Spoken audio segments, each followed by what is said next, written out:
Boa tarde a todos. Hoje, 13 de outubro de 2025, estamos iniciando a atividade do eixo temático Insumos Farmacêuticos do Programa Educacional da Academia de Ciências Farmacêuticas do Brasil, em nome da qual nós damos as boas-vindas a todos os nossos convidados e ao nosso palestrante também convidado. Em 2025, a diretoria da academia deliberou revisar o nosso programa educacional existente e agora definimos organizar em 6 eixos temáticos clássicos, né? Análises clínicas e toxicológicas, educação em ciências farmacêuticas, biodiversidade, plantas medicinais e inovação, insumos farmacêuticos, pesquisa farmacêutica, toxicológica e clínica e tecnologia farmacêutica e cosmética. Hoje nós teremos a apresentação de um tema do eixo temático insumos farmacêuticos. Essas atividades ocorrem às segundas-feiras, das 18 às 19h30. O calendário geral e anual está disponível para consulta no site da academia e em nossas redes sociais também. O programa educacional possui atividades gratuitas graças à colaboração dos mantenedores do grupo EMS, Sindusfarma, Eurofarma, Iperafarma, Abafarma, Abifina, Becton Dixon, FCE Pharma, Hipofarma, ICF, e Sincamesp e Stevanato Group, também a Wheaton do Brasil. Eu sou Lauro Moreto, presidente emérito da academia e coordenador do eixo temático Insumos Farmacêuticos, junto com vários colegas que colaboram comigo. E conduzirei hoje a moderação da atividade, que terá 1 hora e 30 minutos, com a seguinte distribuição: cerca de 10 minutos para abertura, 50 para a apresentação da conferência, e os restantes 30 minutos finais serão destinados às perguntas e respostas, e comentários também. Solicitamos aos participantes que formulem suas perguntas ou façam suas colocações no QIA, né? Perguntas e respostas,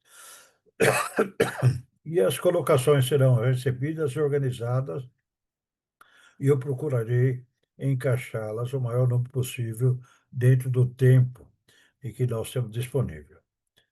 A palestra de hoje está relacionada com desabastecimento global de IFAs e medicamentos em oncologia, desafios e oportunidades. E nós teremos como palestrante o Igor Linhares de Castro, que ele é farmacêutico industrial, formado pela Faculdade de Ciências Farmacêuticas de Farmácia Bioquímica da Oswaldo Cruz, mestre em assuntos regulatórios de medicamentos biológicos e dispositivos médicos pela Northeastern University dos Estados Unidos e MBA pela FGV aqui no Brasil. Ele é presidente do Comitê Executivo da Seção de Farmácia Industrial da FIP, nossa conhecida IPS.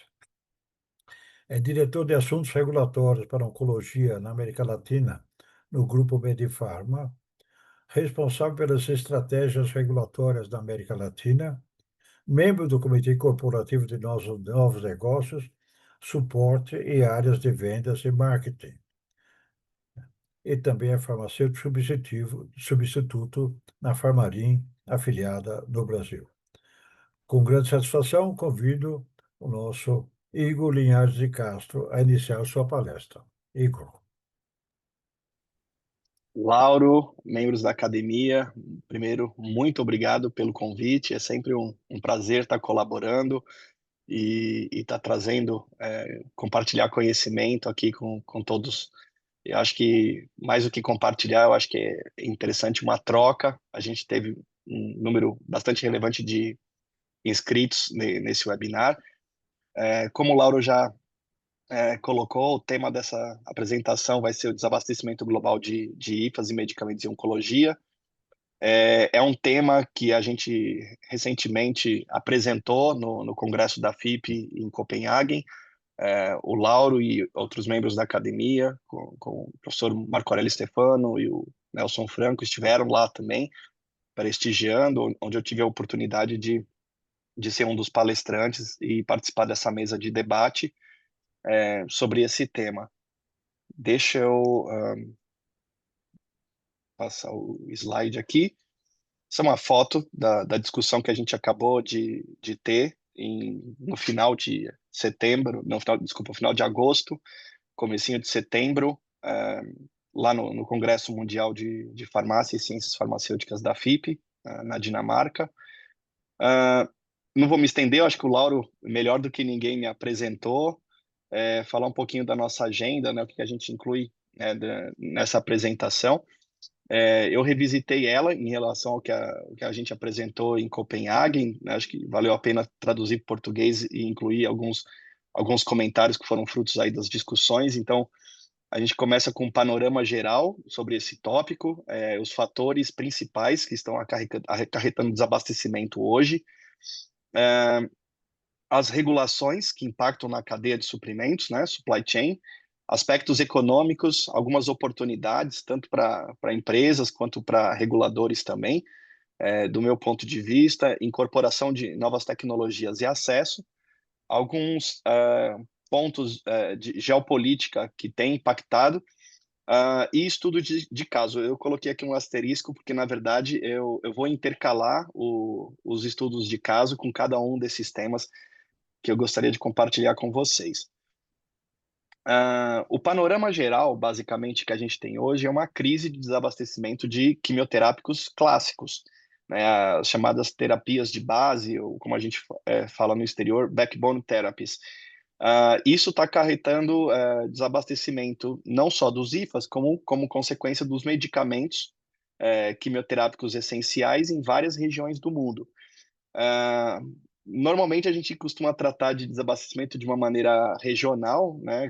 Cada país enfrenta e as empresas tentam lidar com suas importações caso a caso, mas participando desses fóruns internacionais, a gente percebeu que isso tem sido realmente uma crise global. Esse tema tem sido debatido nos congressos médicos, como a ASCO e o ESMO, né? Que são dois congressos, os principais congressos de oncologia globais nos Estados Unidos e na Europa, e a gente achou super relevante que os farmacêuticos fizessem parte dessas discussões. A gente levou o tema para a FIP já há alguns anos. A gente teve uma discussão sobre supply chain, onde eu também pude ser um dos palestrantes e abordar esse assunto.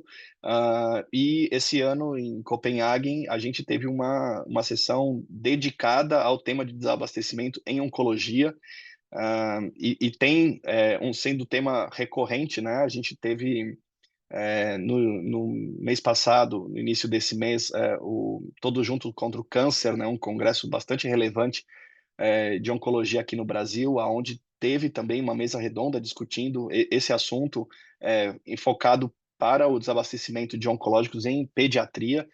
Eu tive a oportunidade de também fazer uma pequena contribuição nessa oportunidade. Eu, nessa apresentação, difícil falar do mundo inteiro, né? Mas eu trouxe aqui exemplos de desabastecimentos para enriquecer essa nossa discussão de casos nos Estados Unidos, na Europa e na América Latina. Alguns pontos relevantes em relação ao que acontece aqui no Brasil, né? Como exemplo que eu levei para fora, né? Para poder apresentar.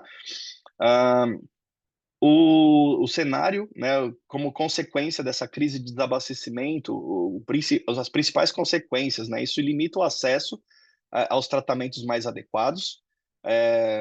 Os médicos oncologistas, eles têm o regime apropriado de tratamento para cada paciente, caso a caso. A maioria das terapias são combinadas, né, são combinações de quimioterápicos ou combinações de imunobiológicos ou mesmo terapias biológicas ou terapias gênicas com quimioterapia ou outras combinações de mais de um biológico ou imunobiológico entre si.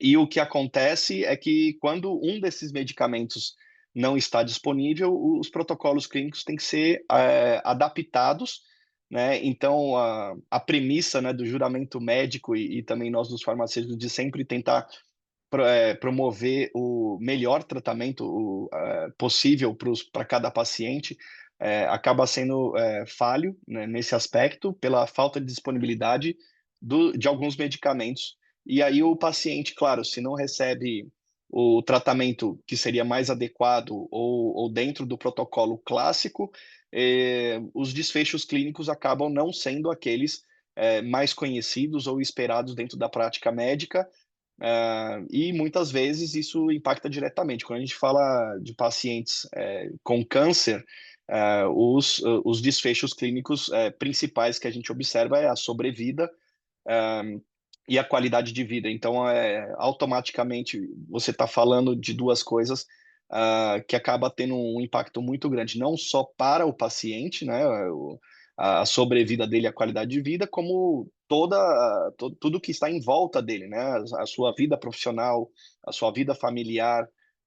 Então, é bastante complicado o tema em si e a responsabilidade de tudo que decorre dessa crise.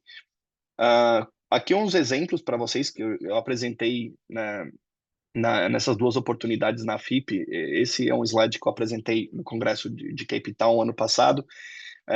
Então, a gente teve aí, só como exemplos, desabastecimentos de doxorubicina no Canadá, diversos medicamentos reportados nos Estados Unidos, notícias que saem na mídia, não só nos sites das entidades médicas e das autoridades em si, mas é um assunto que vira e mexe está na mídia comum.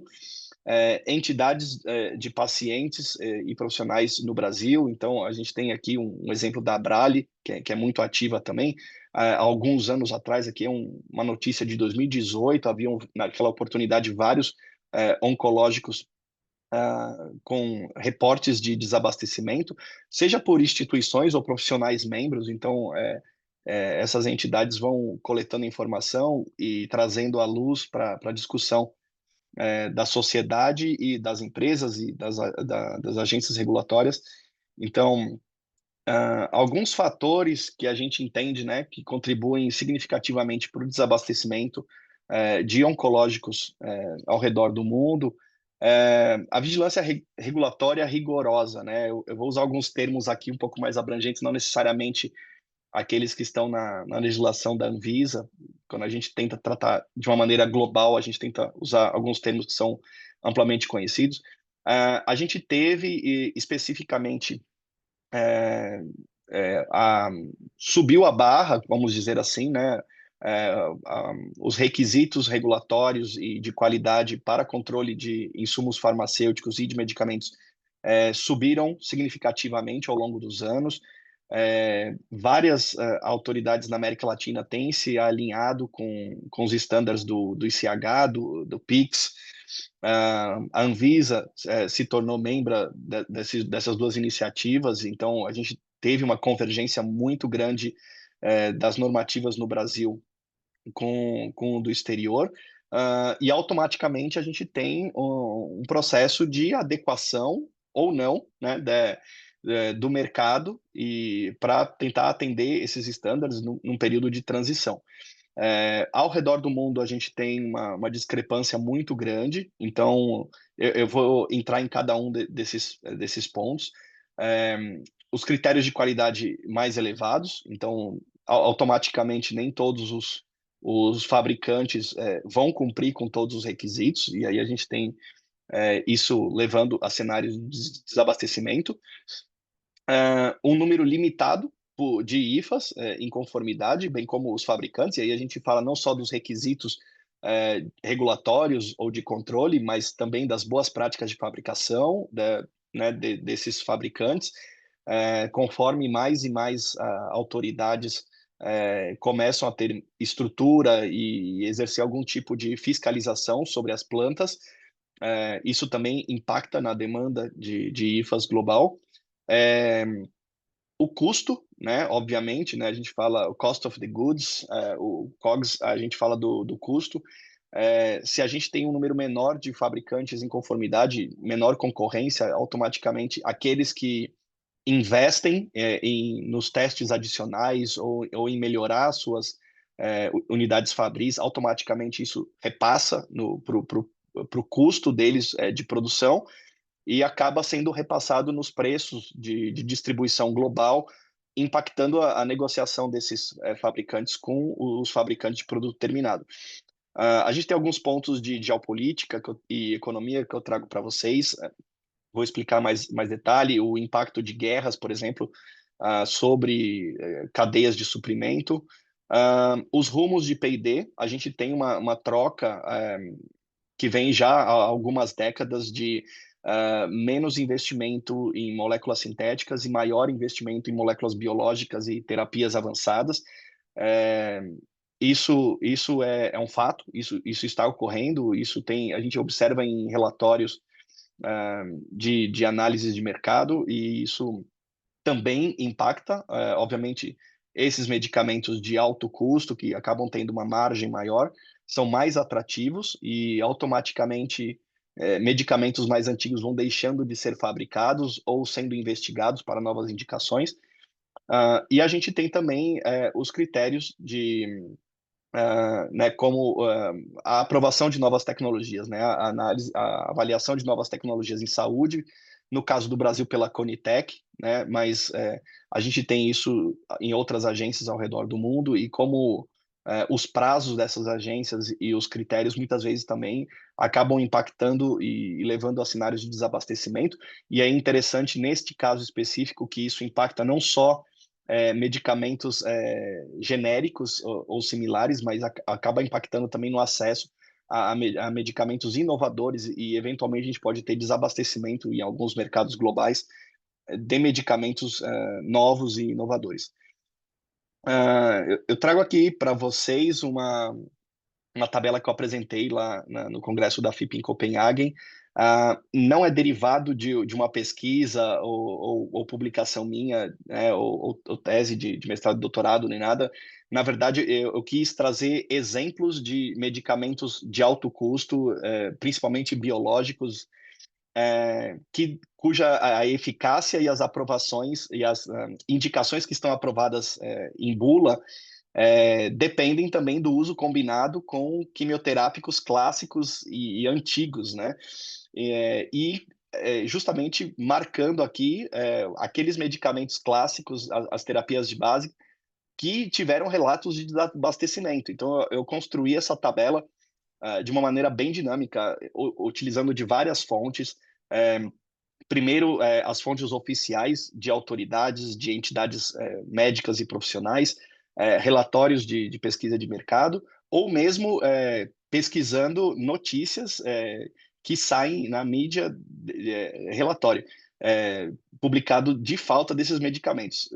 Para não estender, eu fiz uma pesquisa rápida dos últimos 5, 6 anos, só para trazer exemplo de medicamentos recentes de alto custo. Então, a gente tem, vocês podem ver, eu pesquisei cenários na Europa, Estados Unidos e América Latina, e quase todos eles tiveram oncológicos clássicos e essenciais, terapias de fundo, que tiveram, em algum momento, relatórios de desabastecimento nas 3 regiões. Então, isso mostra muito que é uma crise global e como isso impacta, né? O principal é a gente conseguir observar de que, apesar da medicina estar evoluindo, das ciências farmacêuticas evoluindo e mais terapias-alvo e eficazes estarem chegando ao mercado, a gente não consegue se beneficiar 100% delas, porque muitas vezes o componente essencial e muitas vezes o mais barato da terapia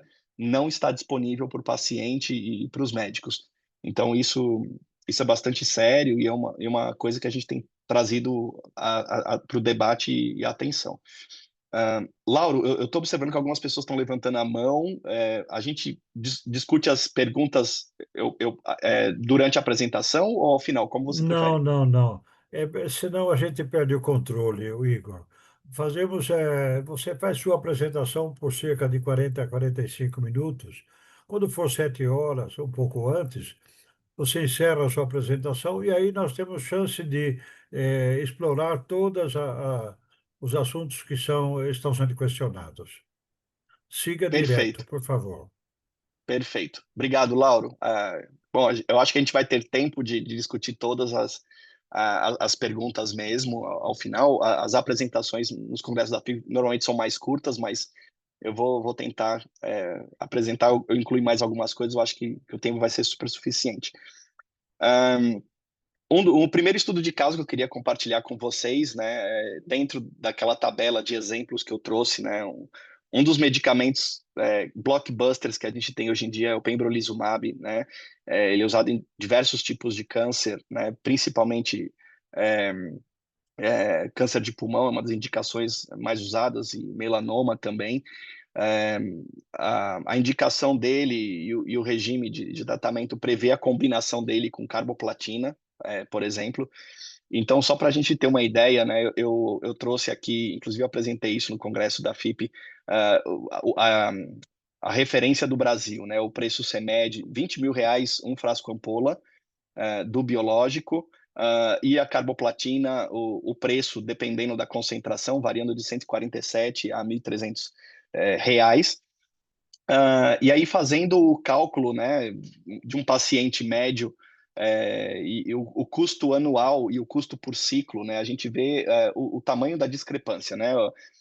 O medicamento biológico, né, o tratamento com ele, o ciclo de tratamento acaba custando 10 vezes mais, e o custo anual 10 vezes mais do que o custo anual com o quimioterápico de base, que seria a carboplatina.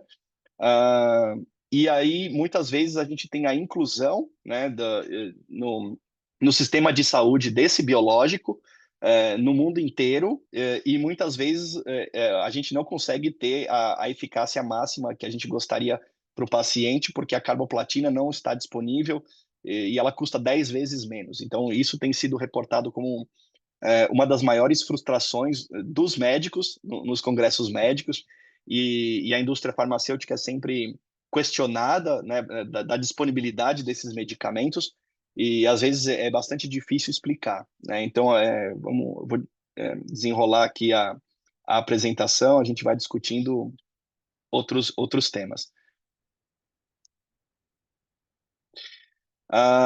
Uma coisa que eu acho que é legal comentar dentro daquilo que eu citei no início, a gente vem observando convergência regulatória, principalmente a gente fala, né, no South Globe, né, nos países do hemisfério sul, e a gente tem o exemplo aqui do Brasil, a convergência regulatória da Anvisa na última década, com a adesão ao ICH, depois membro do gestor do ICH, a participação no PIX, é, a publicação do dicionário médico regulatório, né, o MEDRA, na versão em português do Brasil, todas as empresas farmacêuticas também fazendo o movimento de se adequar e melhorar os processos regulatórios internos para cumprir com as legislações que estão convergindo e até em algum momento harmonizando com os critérios PIX e CH. E como isso acaba impactando também na disponibilidade de IFAs, né, na concorrência de mercado, né?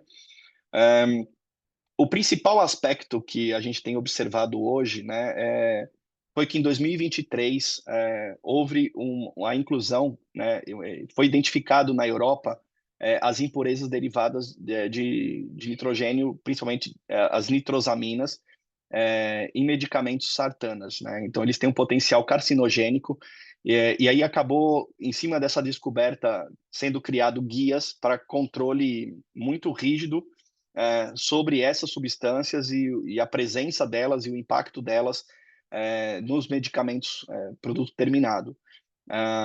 Isso foi incorporado nas legislações na Europa, depois nos Estados Unidos, começaram a fazer parte de guias da ICH, OMS e outras entidades. Isso foi incorporado na legislação brasileira também, tem os guias da Anvisa falando disso.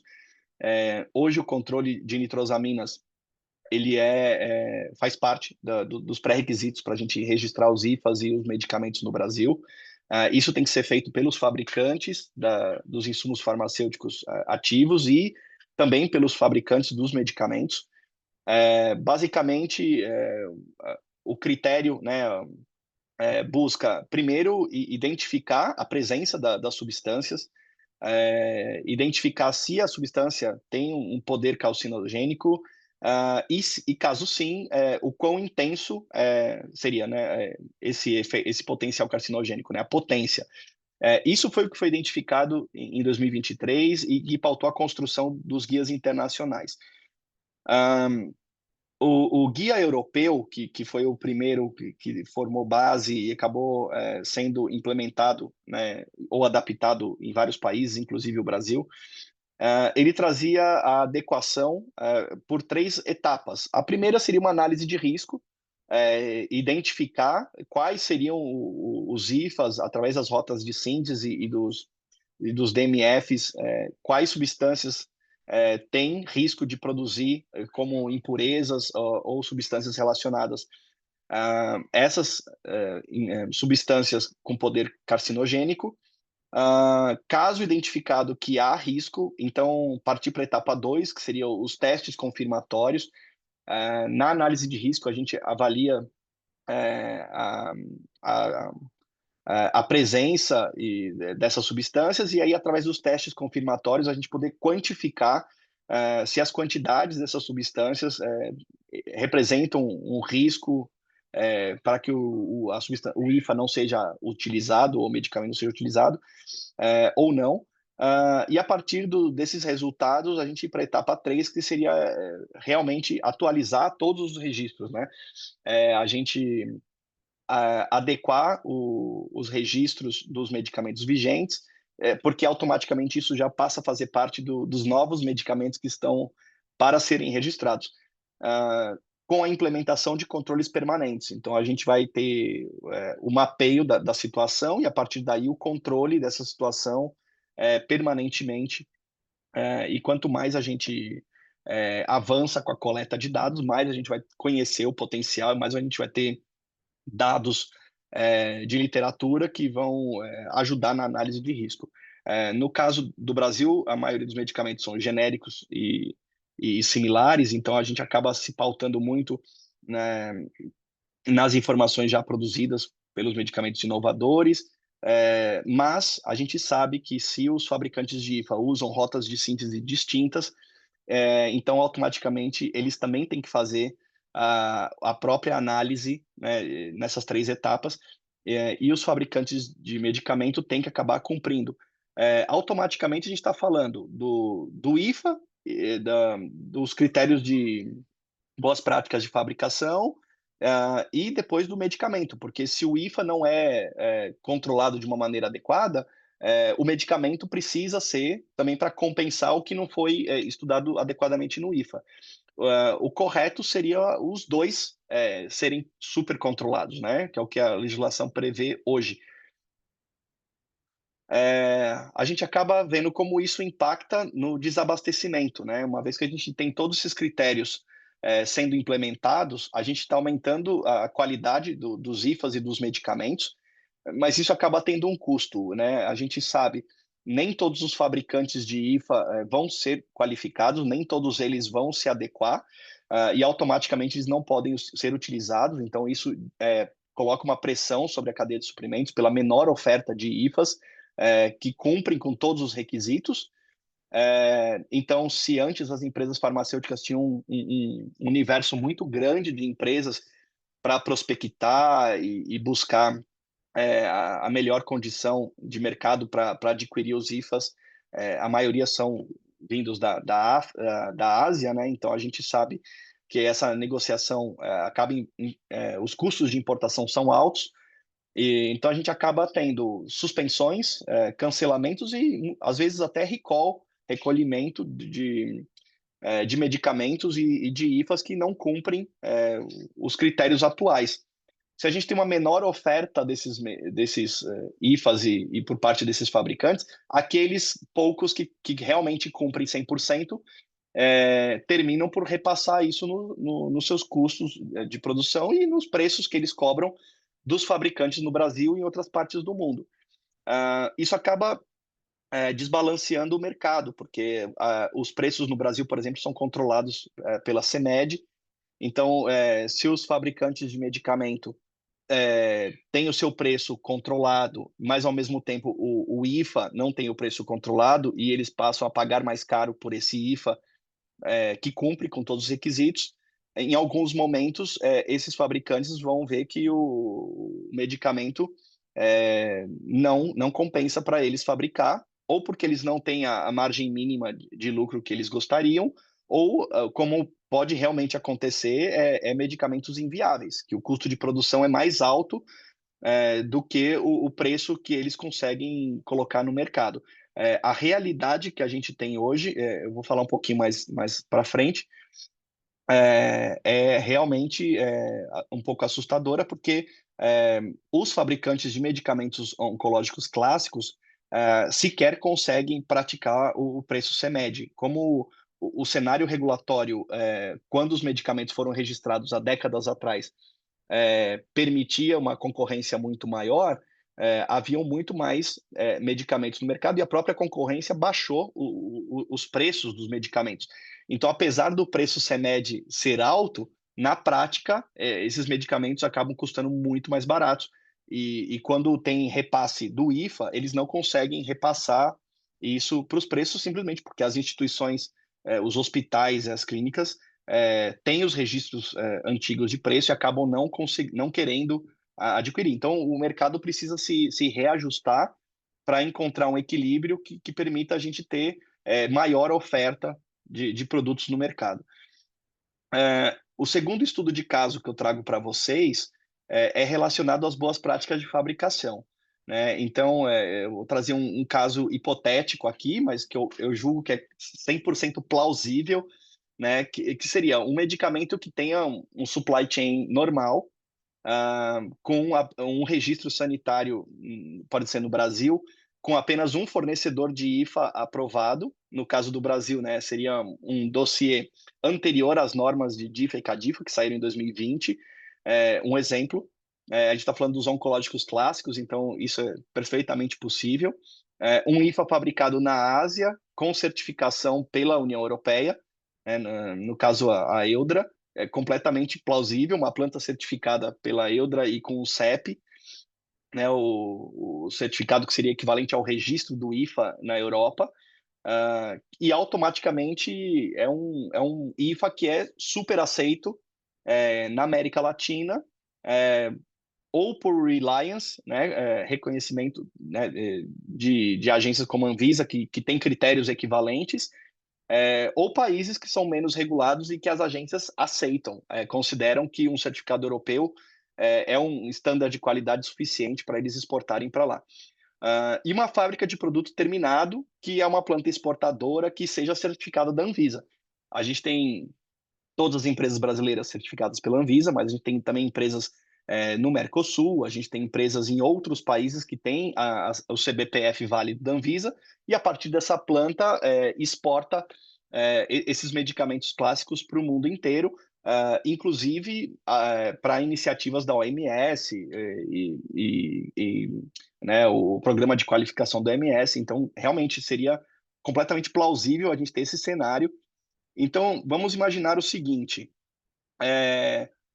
que o medicamento está com o supply chain regularizado. E em dado momento, uma autoridade sanitária, por exemplo, europeia, inspeciona a fábrica desse fabricante de IFA com base em novos critérios de GMP e novos critérios de controle dos IFAs, como as nitrosaminas. Digamos que essa planta tem problemas de não conformidades de boas práticas de fabricação. A autoridade europeia reporta outras agências, no caso do Brasil, a Anvisa, que tem critérios equivalentes.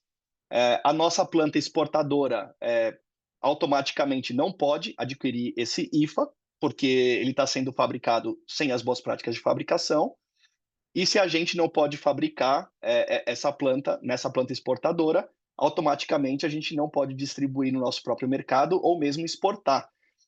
Então, em última instância, a gente tem o cenário de desabastecimento derivado das boas práticas de fabricação e, na falta do medicamento, o tratamento dos pacientes oncológicos fica completamente comprometido. Eu trago para vocês aqui um caso real que aconteceu. A gente não vai disponibilizar o nome da empresa, nem é a intenção, a gente está fazendo um estudo. Isso aqui é um caso que aconteceu. A autoridade da Espanha inspecionou um fabricante de IFA. E olha que engraçado quando a gente analisa o relatório de inspeção, que é disponibilizado abertamente no site da autoridade. Ele coloca que a agência recomenda a proibição da distribuição do IFA, a menos de que não haja fornecedores alternativos e haja um risco de desabastecimento. Na prática, o que acontece? Se você tem um número muito restrito de fabricantes de IFA, ou mesmo em alguns casos você tem um monopólio com somente um fabricante global do IFA, ele simplesmente não vê nenhum incentivo para que ele se adeque, porque ele pode perder todas as certificações deles na Europa e mesmo assim continuar atendendo o mercado europeu e o mercado americano sem cumprir 100% com os requisitos vigentes. Automaticamente são os dois maiores mercados do mundo. O problema de desabastecimento fica solucionado de uma maneira superficial nesses dois mercados, comprometendo a qualidade, porque você tem uma empresa que não cumpre com as boas práticas, e você acaba tendo a exportação para os Estados Unidos e para a Europa, e ao mesmo tempo que você tem a proibição de fornecer em outros países que realmente querem fazer valer os requisitos. No caso da Anvisa, a Anvisa não aceitaria que um medicamento seja importado para o Brasil se ele não cumpre as boas práticas ou ele não tem um certificado vigente. Mas no caso da Europa, tem países que aceitam sob esse regime de exceção e os próprios Estados Unidos também aceitam sob regime de exceção. Eu já cheguei a ler relatórios da FDA exatamente com a mesma recomendação, e a gente sabe que tem vários fabricantes de IFA que não querem se adequar porque eles conseguem manter os Estados Unidos e a Europa como principais mercados, e aí, obviamente, o hemisfério sul, né, o South Globe, fica completamente refém do desabastecimento, porque não consegue enfrentar ou convencer esses fabricantes a se adequarem, porque o mercado dos Estados Unidos e da Europa realmente ele é muito maior do que o mercado da América Latina. A gente tem aqui alguns aspectos econômicos que eu trago para vocês. Então, dentro do que eu já falei das novas regras para os IFAs, a gente tem os testes confirmatórios sobre as impurezas, as nitrosaminas, as substâncias relacionadas, a necessidade de validações analíticas adicionais, reengenharia de processos, quando o IFA tem uma rota de síntese que realmente, materiais de partida e rota de síntese que possuem risco, né, dessas substâncias, eles acabam tendo que mudar a rota de síntese, mudar os seus materiais de partida, então mudar totalmente o processo. Isso, obviamente, leva à revisão dos DMFs e as alterações pós-registro por parte dos fabricantes dos medicamentos. Tudo isso acaba impactando em custo, né, de produção daqueles fabricantes que querem realmente ficar em conformidade com todas as regras internacionais. Esse aumento de carga regulatória faz com que os IFAs fiquem mais caros. A gente tem um maior custo de produção de medicamentos, menor atratividade, porque esses custos diminuem as margens das empresas naqueles países em que o preço dos medicamentos é controlado, como é o caso do Brasil. Menor oferta, cada vez menos fabricantes de medicamentos acabam conseguindo manter os seus medicamentos no mercado. A gente tem alguns casos desses oncológicos. Se a gente olhar a plataforma da Anvisa, a base de dados da Anvisa, a gente vê dezenas de medicamentos para uma substância e somente um ou dois fabricantes de produto com registro vigente. Significa que ao longo dos anos, 90% desistiu, por diversas razões, ou por não cumprir com os requisitos, ou por essa questão econômica. E quando a gente tem um cenário de menor oferta, a consequência óbvia é inflação e desabastecimento.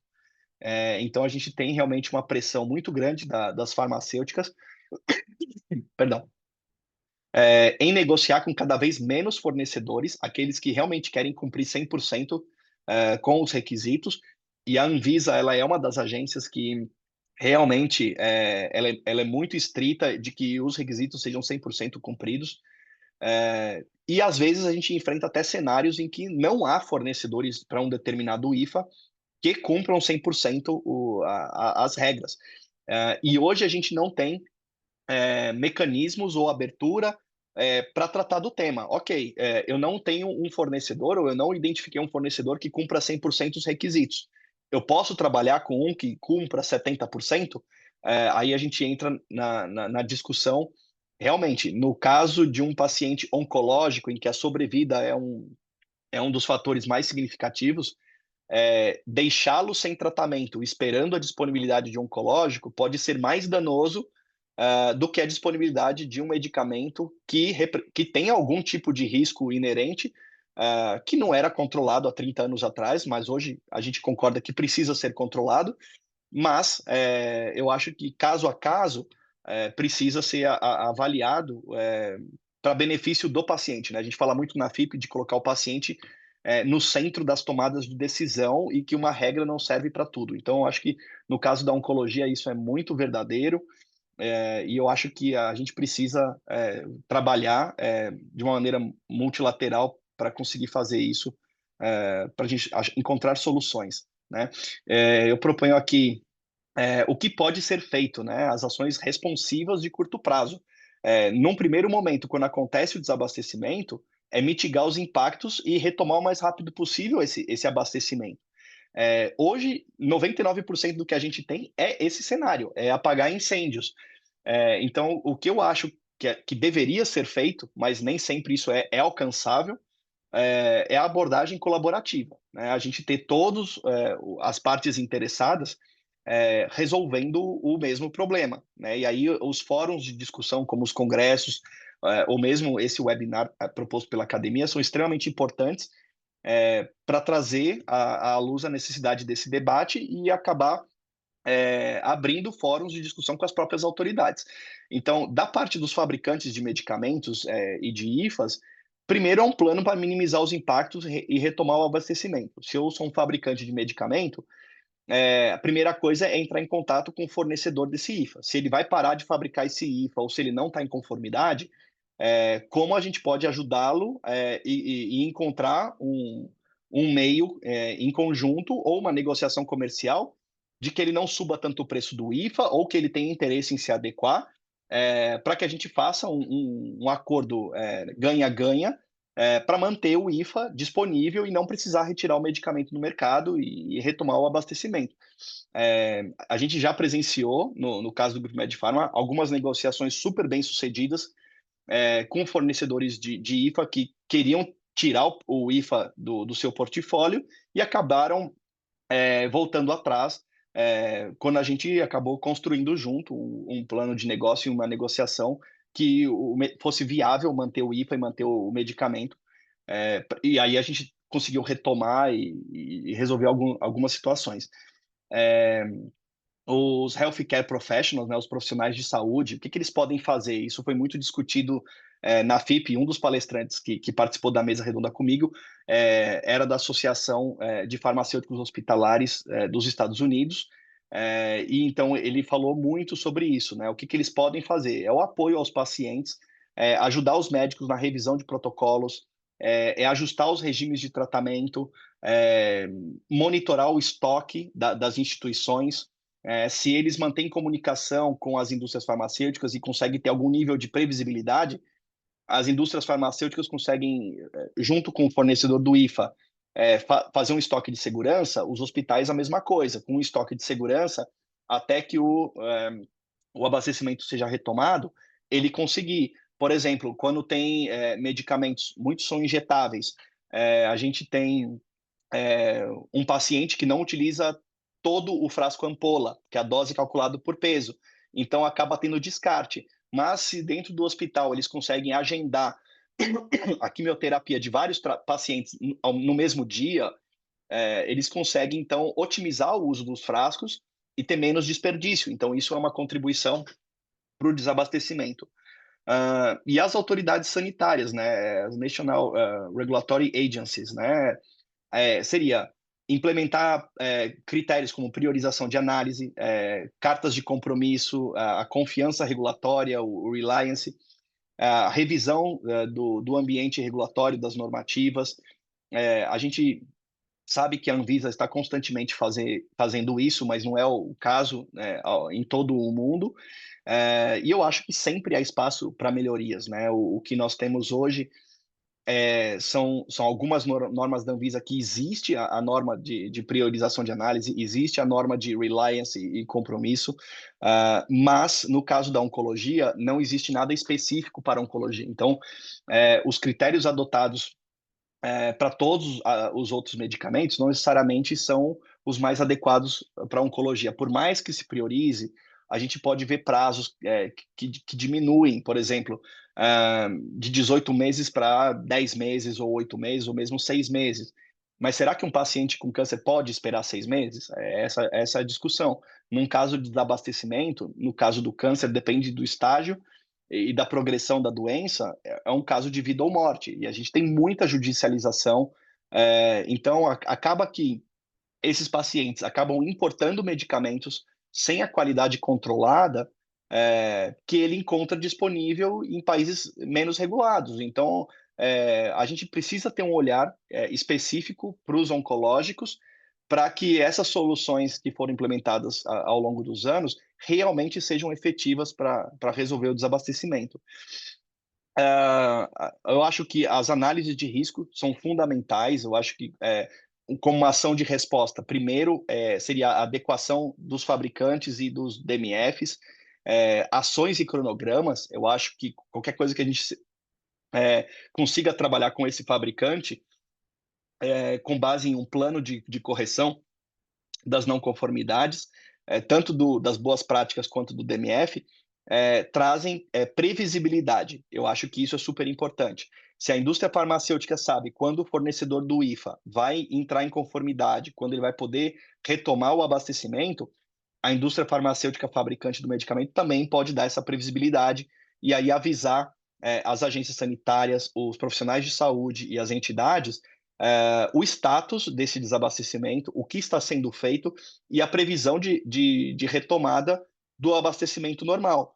Com base nisso, os farmacêuticos hospitalares, por exemplo, e as instituições podem também tomar as ações preventivas delas e como lidar com o problema.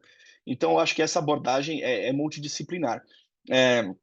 E, obviamente, né, depender única e exclusivamente de um único fabricante de IFA sempre foi um risco, porém, no caso da oncologia, o resultado para o paciente é extremamente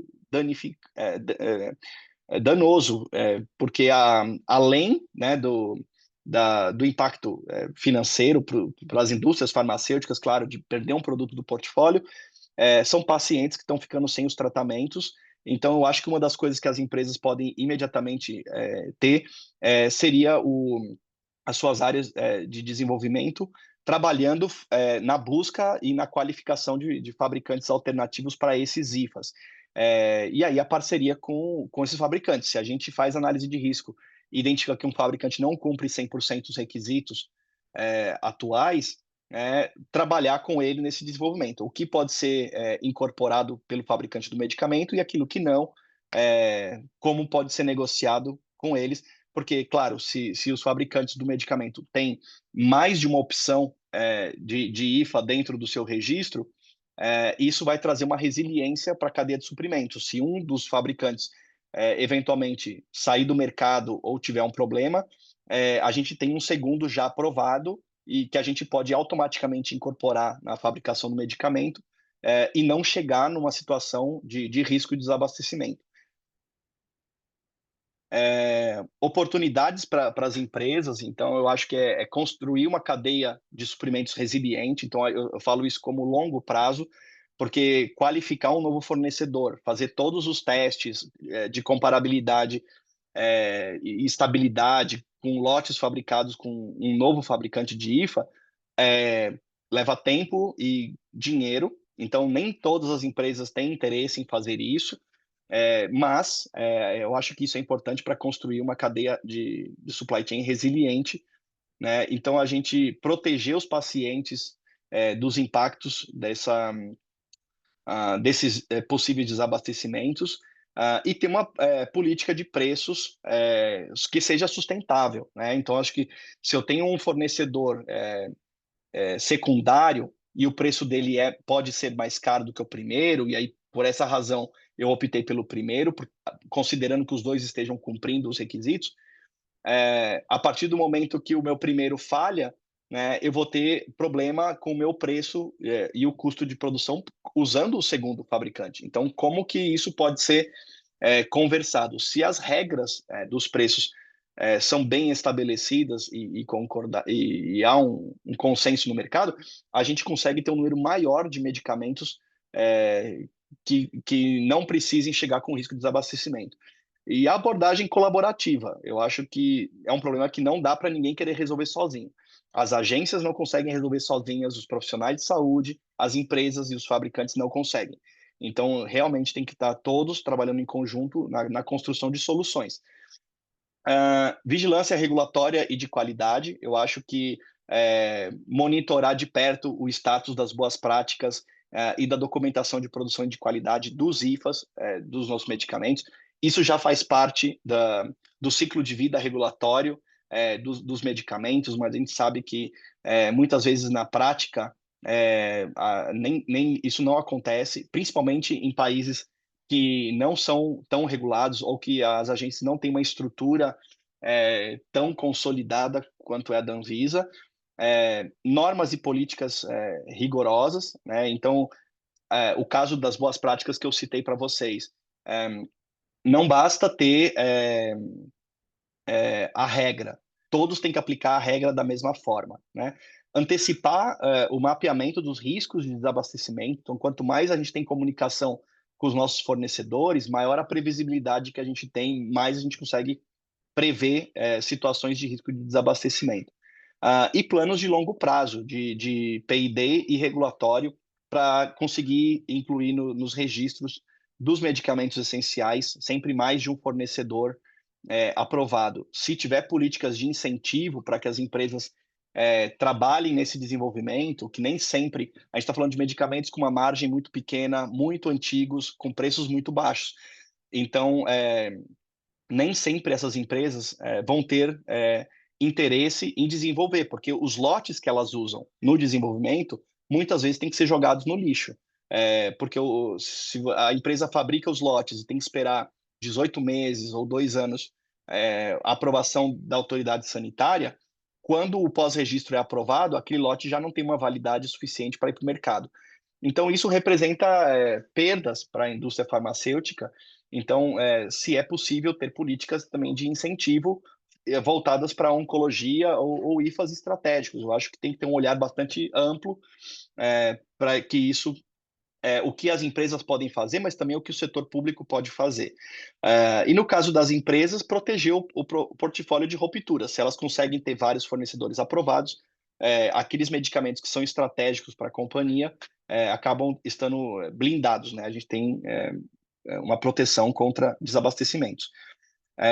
Oportunidades para os agentes reguladores, eu trago algumas sugestões, uma ação coordenada dos países membros do PIX-ICH.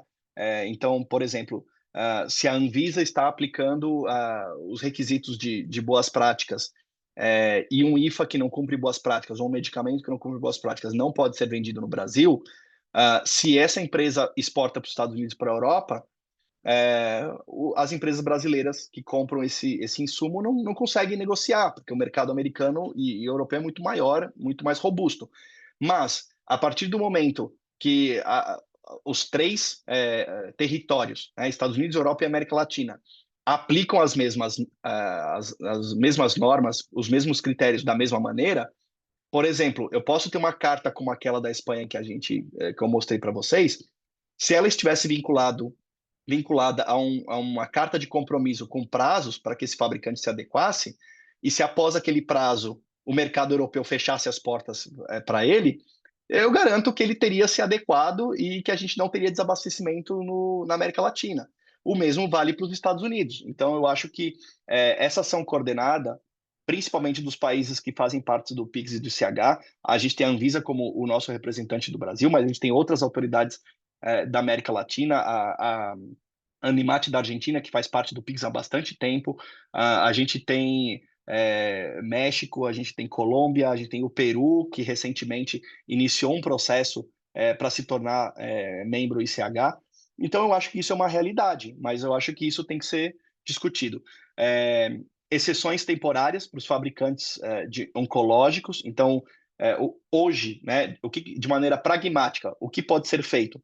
Se a gente não pode contar com os fóruns internacionais, as empresas terem um fórum aberto de comunicação com as agências para falar, olha, eu só tenho um fornecedor, eu estou no meio de uma crise de desabastecimento, eu preciso, se eu consigo fazer uma resposta rápida nessas condições, eu posso apresentar cronogramas e cartas de compromisso e eu posso me comprometer e me regularizar, mas eu vou colocar o meu medicamento que não está cumprindo 100%, com base em uma análise de risco e compromissos, eu consigo dar uma resposta mais rápida e efetiva ao desabastecimento em oncologia.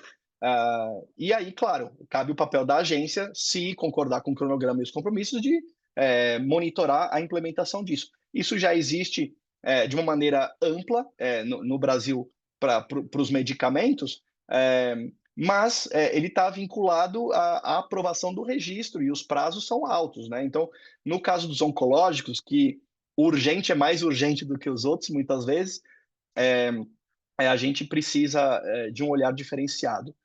E eu acho que aqui o ponto crítico é as boas práticas, os DMFs e a inclusão de novos fabricantes nos registros para que a gente consiga mapear aqueles oncológicos que têm maior criticidade e conseguir dar uma resposta rápida e efetiva. Eu acho que tem muitas empresas com boa intenção de manter os produtos no mercado ou mesmo trabalhar nessas inclusões e acabam desmotivadas porque os prazos para que isso realmente consiga ser implementado acabam sendo bastante longos. E o ambiente regulatório específico para oncologia, eu acho que são coisas que podem ser trabalhadas.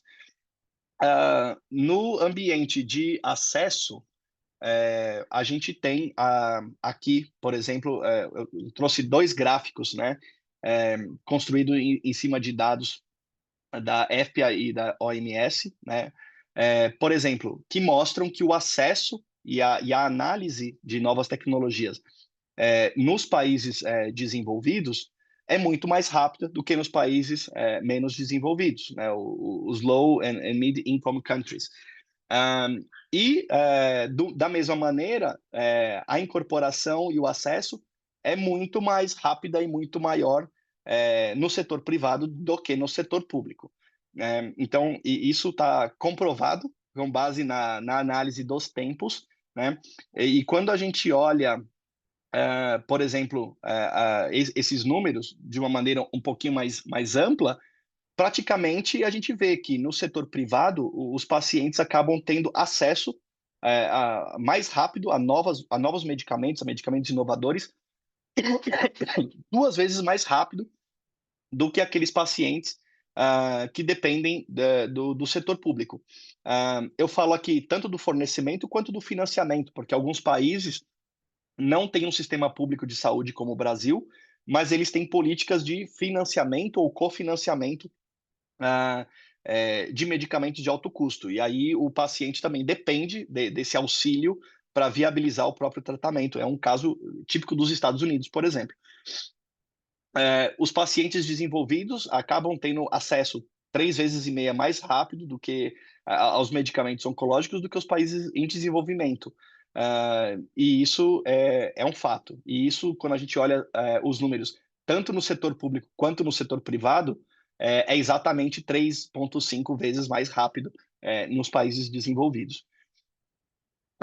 Ainda dentro desse tema, eu trouxe um exemplo do pembrolizumab, né? É um dos medicamentos blockbusters super utilizados hoje em oncologia, e um dos que vai ter a patente expirando num futuro próximo. Então, tem muita visibilidade e possibilidade de biosimilares com interesse de mercado. Quando a gente olha esse medicamento, as indicações dele prevê o uso dele com com terapias de base. Mas se a gente olhar, por exemplo, o tempo entre a aprovação do registro e a incorporação nos sistemas de saúde ou a aprovação de um subsídio para a aquisição desses medicamentos, a gente vê realmente a comprovação daqueles números que eu mostrei para vocês. Por exemplo, a primeira indicação que foi incorporada foi melanoma. Aconteceu a aprovação na EMA, naquela época o Reino Unido fazia parte da União Europeia, então foi aprovado em 2015 pela EMA, em julho de 2015. Em outubro de 2015, foi aprovado na França a incorporação do subsídio. E no Reino Unido, entre outubro e novembro, porque tiveram subtipos de melanoma aprovados nos 2 meses, pelo NICE. A aprovação pela Conitec, a incorporação aconteceu 46 meses depois do registro no Brasil. O registro no Brasil foi em outubro de 26, desculpa, aqui foi outubro de 2020 e a incorporação de melanoma em 26. Aqui, desculpa, ficou invertido. A incorporação da indicação de pulmão teve parecer favorável no Brasil em dezembro de 23, mas no caso da França aconteceu em 2017 e no caso do Reino Unido em janeiro de 17. E apesar de ter tido um parecer favorável da Conitec, não foi ainda incorporado no SUS, porque não houve a publicação no DOU e não houve realmente a publicação das novas diretrizes terapêuticas e dos novos protocolos clínicos, incluindo o pembrolizumab. As outras indicações ainda não há situação de pedido ou publicação, e tanto na França quanto no Reino Unido, a maioria das outras indicações já foi aprovada, ou para financiamento ou para incorporação no sistema de saúde. Então, a gente vê essa discrepância. Claro que a gente pode acabar discutindo outros fatores, né? A incorporação na Conitec também depende do dono do registro de fazer o pedido de incorporação, de várias rodadas de negociação, e a gente sabe que o Brasil é muito efetivo em conseguir boas negociações para reduzir os preços e baixar os preços quando isso é disponibilizado no mercado público, mas a contrapartida disso é que o processo acaba sendo muito mais longo, a incorporação muito mais longa. Então, a gente acaba tendo os prós e os contras, né? Mas não depondo contra o Brasil, mas eu acho que é um exemplo dessa discrepância entre os países de alta renda e os países do sul global. Eu vou aqui trazer um dado, né, de IQVIA de 2023, né? Então a gente tem medicamentos aprovados ao redor do mundo, né, por ano em oncologia, 228, né, 57% só foram aprovados na América Latina. Ou porque as empresas não submeteram, ou porque os prazos são muito longos e aí a data de corte do estudo. E aí, quando a gente vê isso por país, né, a gente acaba vendo que dentro dos 50%, o Brasil é o que mais aprovou. Mas, se a gente olhar também, o Brasil aprovou menos da metade do que está aprovado nos países altamente regulados e os países desenvolvidos. Então, isso tudo que a gente vê de desabastecimento também é consequência de um cenário que ocorre generalizado. Simplesmente o acesso a medicamentos oncológicos, seja inovadores ou seja terapias clássicas, ele é reduzido nos países de menor poder econômico. Quando a gente fala de geopolítica, né, eu vou dar 2 exemplos aqui para vocês. Né? No caso da guerra da Ucrânia, por exemplo, né, tem um relatório que saiu em 2022 de um estudo europeu que analisou o impacto da guerra sobre o acesso a terapias oncológicas nos países vizinhos da Ucrânia. Então, o estudo considerou 46 centros de hospitais oncológicos em 7 países vizinhos da Ucrânia. 36% deles relataram escassez de medicamentos oncológicos. Então, a gente vê o impacto da guerra e da geopolítica na disponibilidade e no desabastecimento. As principais causas de desabastecimento reportadas dentro desse estudo foi a maior demanda pela chegada de pacientes oncológicos, um exemplo seria os refugiados, e a cadeia de suprimentos frágil, né? A gente vê os medicamentos simplesmente não chegam nas zonas de guerra, ou porque eles precisam cruzar a zona da Ucrânia, ou as zonas fronteiriças não têm segurança suficiente. No caso, teve uma ordem executiva publicada pelo governo americano no início desse ano, que buscava basicamente o quê? Equalizar os preços dos medicamentos nos Estados Unidos com o do resto do mundo desenvolvido. A gente sabe, historicamente, que os Estados Unidos têm os preços mais altos de medicamentos. É tudo subsidiado por sistema, por planos privados de saúde, seguros. É um outro modelo de cuidado à saúde. Os medicamentos são mais caros, isso é um fato e é historicamente assim. A ordem executiva praticamente estabelece que, comparando os países que têm mesmo nível socioeconômico dos Estados Unidos, no caso, Europa é um exemplo, os medicamentos nos Estados Unidos precisam ser vendidos no mesmo preço. Então, a gente tinham medicamentos que, por exemplo, podem custar US$ 10.000 nos Estados Unidos e US$ 7.000 na Europa. Então, a ordem executiva busca que nos Estados Unidos também seja cobrado US$ 7.000.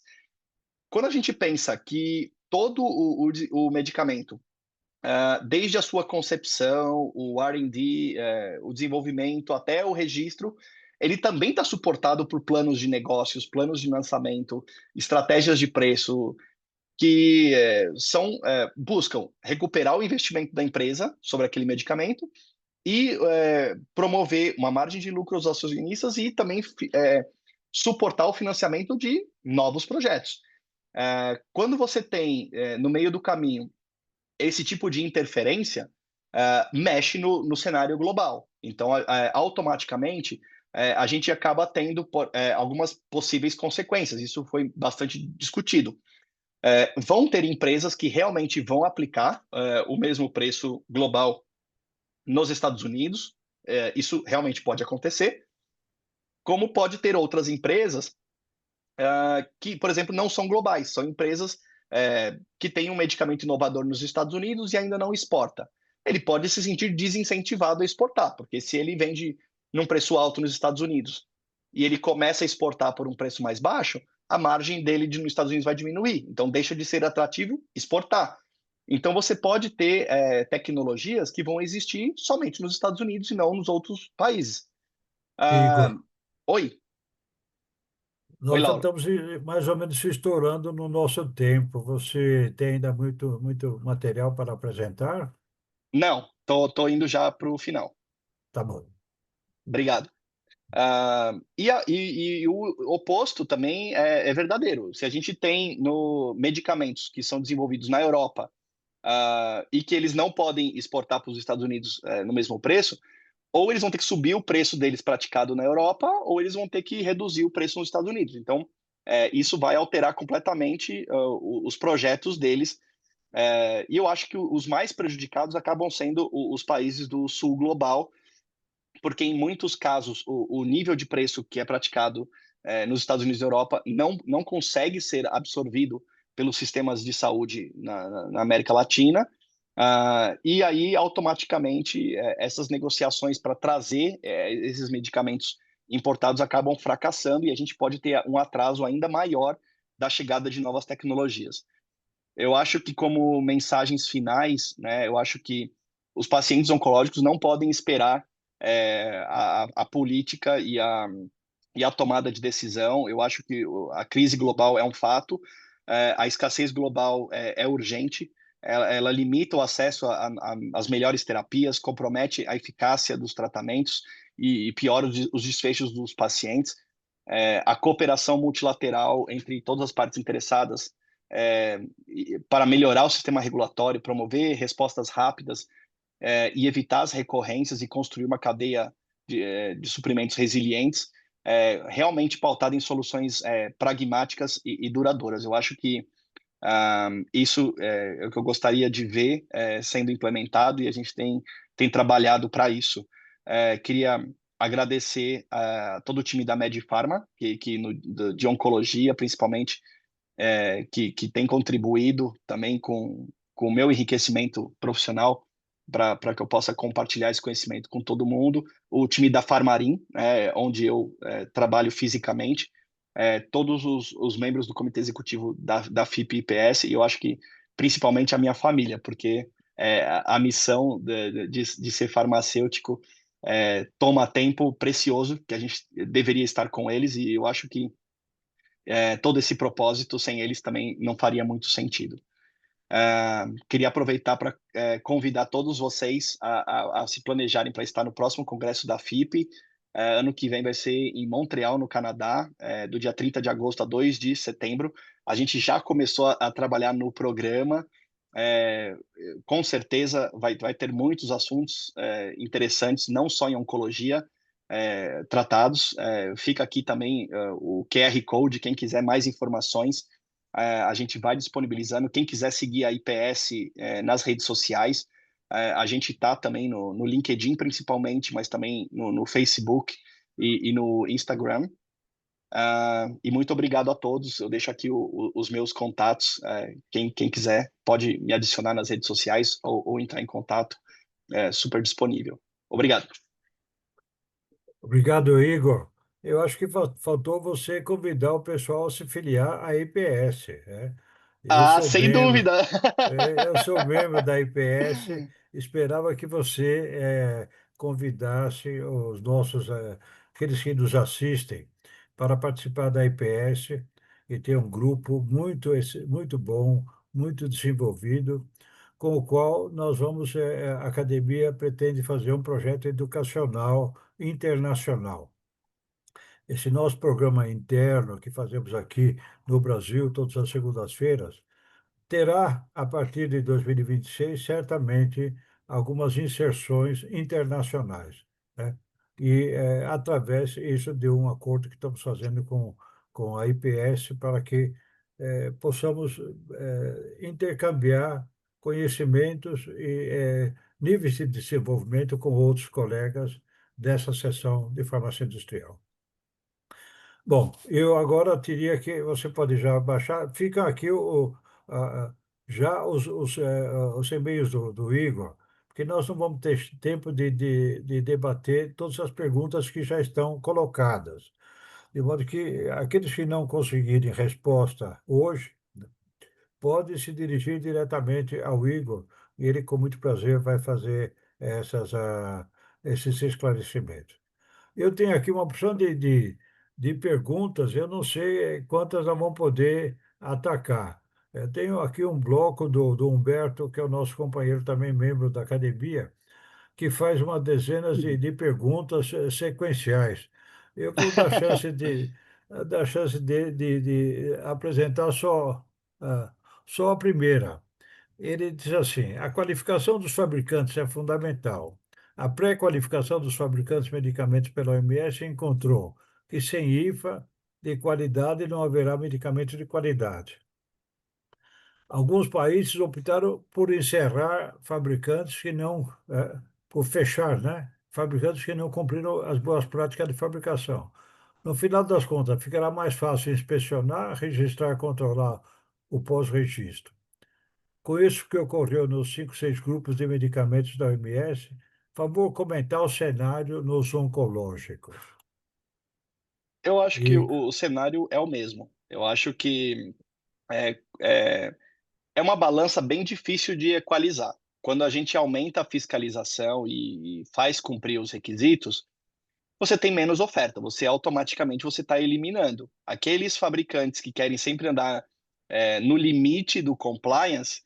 Em algum momento eles vão escorregar e ou eles vão gerar desabastecimento ou eles vão sair totalmente do mercado. O problema da oncologia é realmente, né, por exemplo, é diferente de aspirina ou medicamentos para hipertensão. Você realmente tem opções para você fazer a troca, né, sem comprometer o desfecho terapêutico. Na oncologia, nem sempre isso é possível. Então, eu acho que é, isso é uma coisa que nem eu falei. Eu acho que dentro da OMS, dentro do ICH, dentro do PICS, as agências têm que ter mesmo critério de aplicação da regra, porque a regra já foi incorporada. A aplicação dela que nem eu mostrei, a exceção, né? O diabo mora no detalhe, né? Eu acho que é por aí que a gente tem que trabalhar. Vamos à pergunta do Irving.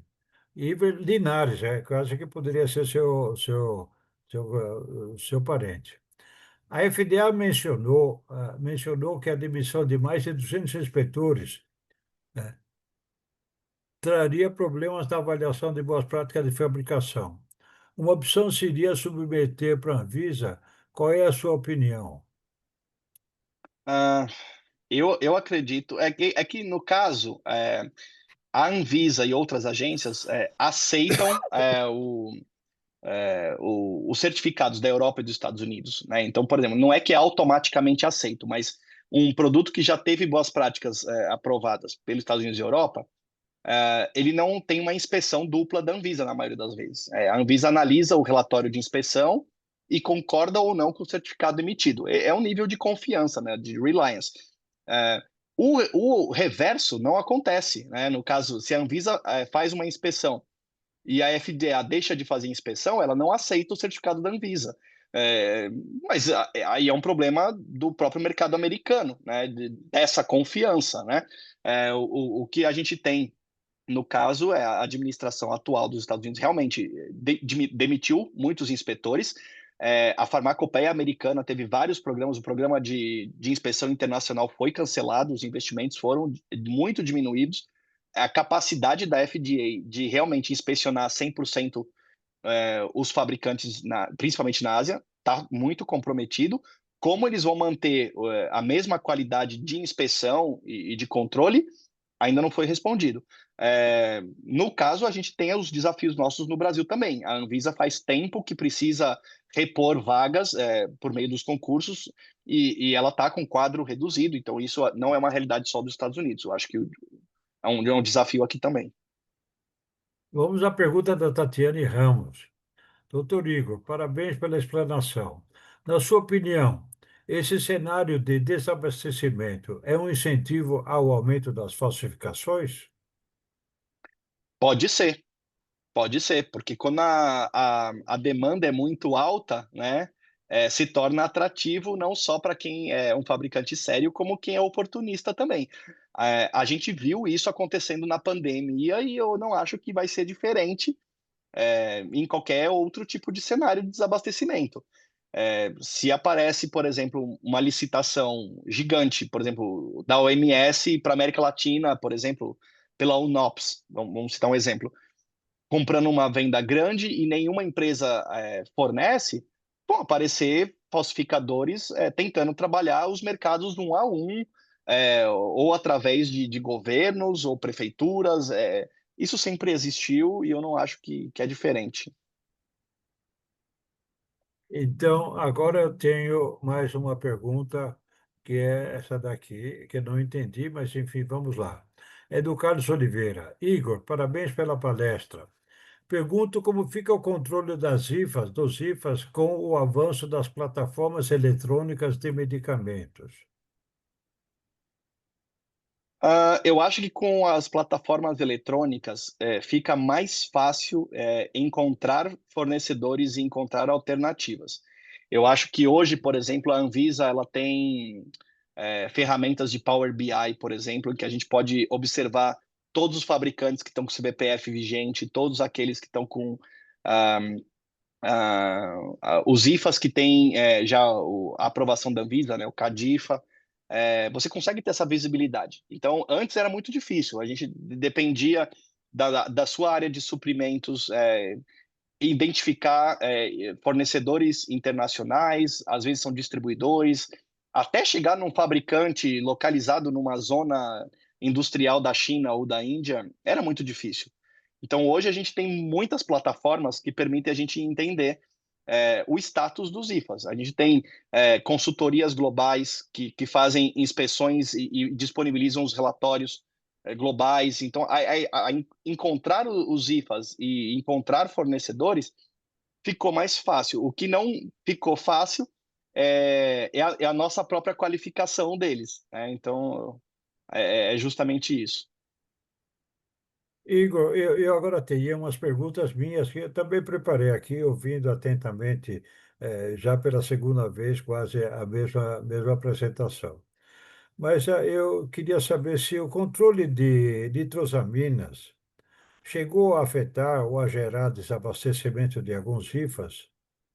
Sim, sim. A Eu gente de, eu teve, de uso oncológico, aí é oncologia, né? De outros rifas talvez tenha, eu não tenho ideia. Mas eu queria saber se aqueles rifas de emprego de uso em oncologia. sim, sim. A gente tem uma série de empresas, né? E é isso, conversando nos congressos, a gente tem colegas que trabalham em empresas de IFA também. A gente recebe também muitas empresas oferecendo os IFAs deles, né? Então, o que a gente vê, por exemplo, se você tem um fornecedor do IFA qualificado, e esse fornecedor te manda um e-mail e fala, ó, a partir daqui 6 meses eu vou parar de fabricar esse IFA. Eu até encontro um outro fabricante desse IFA. Só que, por exemplo, daqui 6 meses eu não consigo mais fabricar, que o meu fornecedor está fora. Eu compro rápido lotes de um novo fornecedor. Entre eu colocar o lote em cronograma de produção, fazer estabilidade, fazer os testes de entrosamina e tudo, quando eu submeto esse pós-registro, ele depende de aprovação da Anvisa, no caso. Isso pode demorar um ano e meio. Então, assim, entre esses 6 meses e os 18 meses para eu conseguir ter aprovação, é desabastecimento. Sim. Então, não tem o que fazer. E às vezes esse fornecedor está deixando de fabricar esse IFA porque ele não quer implementar o controle de nitrosaminas que o resto do mundo está pedindo agora. Não vou falar que a Anvisa está pedindo, eu estou falando, porque a Anvisa não está pedindo nada que os outros países também já não peçam. Então, ele realmente não acha que vale a pena investir num IFA que é muito velho. A gente tem IFAs aí que tem 30 anos, 40 anos, 50 anos. Então, esse é o cenário que a gente tem hoje. Agora eu vou fazer uma pergunta do tipo assim, é, meio até difícil de explicar. A gente sabe que o portador de uma doença, de um tipo de câncer, ele tem sempre uma perspectiva muito, uma projeção de vida com certas limitações, certo? E tem gente fazendo confusão e dizendo que o IFA não foi efetivo, e os relatórios de farmacovigilância ajudam a complicar a, a continuidade daquele IFA, porque o paciente oncológico tem expectativa de sobrevida maior, de cura, né? Uhum. O fato de não ter esse processo evolutivo naquela expectativa que ele tem, pode levar o pessoal a dizer, "Pô, esse produto não serve, não presta, não funciona, etc. e tal.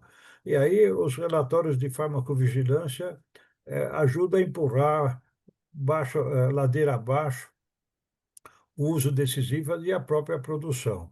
Você acredita que tem algo desse tipo nesse campo? Sim, sem dúvida. Vamos lá, para a gente conseguir montar um raciocínio. A sua pergunta é difícil mesmo. É, Vamos partir do pressuposto de que o próprio paciente ele está confiando no médico, né? Ele vai receber uma terapia, que é a maioria das vezes, um biológico combinado com uma combinação de quimioterápicos, né? O combo de quimioterapia dele. Ele não conhece molécula por molécula, muitas vezes nem o próprio médico, né? Então, acho que ele está recebendo aquele protocolo que envolve vários medicamentos citotóxicos. Por definição, sintotóxico é tóxico, né? A célula. Então, a ideia é essa. Então, já é esperado que a farmacovigilância seja alta, né? A quantidade de relatos de reação adversa é muito grande com esses medicamentos, em relação a outras classes terapêuticas. Quando tem o desabastecimento e o médico tem que adaptar o protocolo desse paciente, ele cai num universo desconhecido. Ele conhece os eventos adversos esperados daquela combinação que ele está acostumado a trabalhar, que é o protocolo e a diretriz terapêutica aprovada. Quando ele tem um daqueles medicamentos em falta e alternativamente ele parte para um substituto ou não, ou simplesmente uma quimioterapia que ia ser uma combinação de 3 medicamentos passa a ser de 2, ou um terceiro que ele nunca usou em combinação, ele tenta usar da mesma classe terapêutica ou algum parecido, ele já não sabe. Então, o paciente pode apresentar eventos adversos não previstos, e isso é muito difícil na farmacovigilância. Por exemplo, se o paciente recebeu uma quimioterapia e teve um evento de diarreia, por exemplo, está associada a quais dos medicamentos que ele recebeu ao mesmo tempo? Pode ser um, pode ser mais de um. Então, é bastante difícil quando a gente sai do padrão, né? O trabalho da farmacovigilância é bem difícil em conseguir realmente classificar corretamente. Se a gente olhar as bases de farmacovigilância da Anvisa, os top 10 é oncológico. Nós estamos chegando ao fim da nossa apresentação, dentro do horário, né? Eu queria novamente agradecer ao Igor, eh, por ele ter se disposto a compartilhar esse conhecimento, largo conhecimento que ele adquiriu nesse campo, né? E eu gostaria também de fazer um apelo e um estímulo aos jovens e aos estudantes no sentido de participar da IPS. Eu faço parte da IPS desde 2006, 2007, né? E nesse último congresso de Copenhague, eu fui agraciado com uma medalha da seção de farmácia industrial, né? Conduzida hoje, dirigida pelo Igor, mas que ele alega que não foi privilégio conceder-me uma medalha, mas foi por mérito. Mas o mérito que nós ganhamos essa medalha foi pelo trabalho que foi desenvolvido pela IPS junto com o Sinusfarma, né, que colocou o simpósio Novas Fronteiras na Anvisa durante mais de 10 anos. O Igor fez parte desse projeto. Eu fui lá em Copenhague e ganhei uma medalha do Igor e um certificado, um dos mais nobres e mais valiosos de todos aqueles que eu já tenho, que já recebi.